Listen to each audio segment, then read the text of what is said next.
happening outside. Eye Patch Man explains that there aren't many stations left, but he got the general gist of it. The first 24 hours there were hundreds of cases, which the government simply solved by sending the blind people to the asylum and asking everyone else to stay home.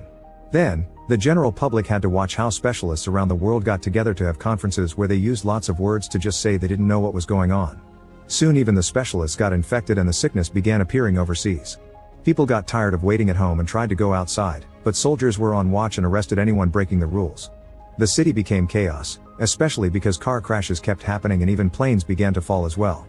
Citizens began getting scared and decided to stay home after all, so now the city is a desert and the government is doing nothing about it because they're blind as well.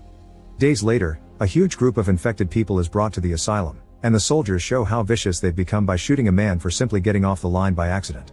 The sound of the gunshot triggers people's panic and everyone rushes inside by pushing each other without a care and even breaking the doors. The worst part is, the soldiers don't even come to pick up the body.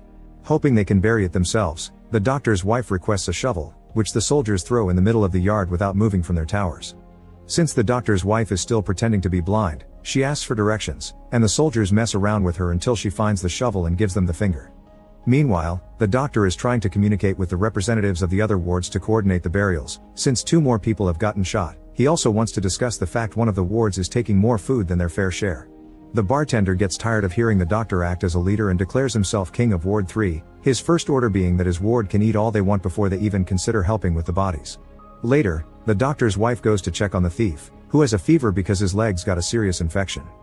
She tries to stay supportive, but the thief suddenly threatens her as he reveals he knows she isn't blind, causing the wife to rush back to her husband and finally have a breakdown. The thief can't stand the pain anymore and waiting for things to end naturally is just an exercise in agony, so he drags his body outside and lets the soldiers shoot him. The doctor's wife feels guilty and begins wondering if she should tell everyone the truth, but the doctor forbids her to do it. He also expresses his worry over the fact their relationship has become something more like a nurse and a patient instead of a marriage. Sometime later, the bartender manages to find the asylum's administrative office with the help of the accountant, a fellow Ward 3 member that has been blind since he was born, meaning he has a better grasp of how to live like this.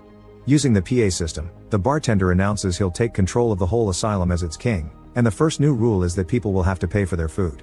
This rule isn't well received and soon there's chaos near the food storage as everyone fights to get access, so the bartender reveals his secret card. He managed to keep a handgun with him when he was brought to the asylum.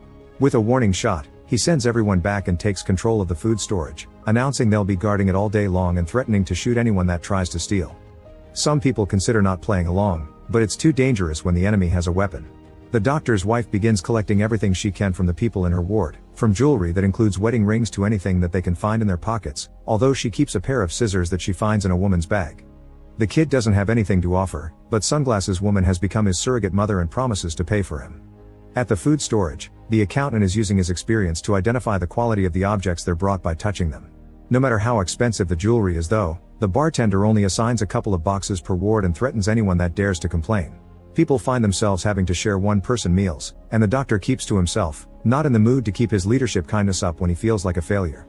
Sunglasses Woman approaches him to comfort him, reminding him there's nothing he can do against a gun, and the 2 of them end up getting frisky on the floor.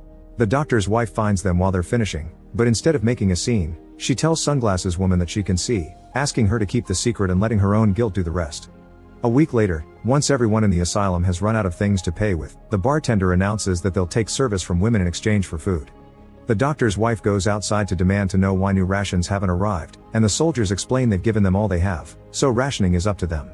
An argument begins around Ward 1 deciding on how to proceed, and the doctor cuts it short, pointing out it's not up to them to make the women do anything. If anyone wants to volunteer, it's up to them, but there won't be any judging or pressure from anyone else. After lots of thinking,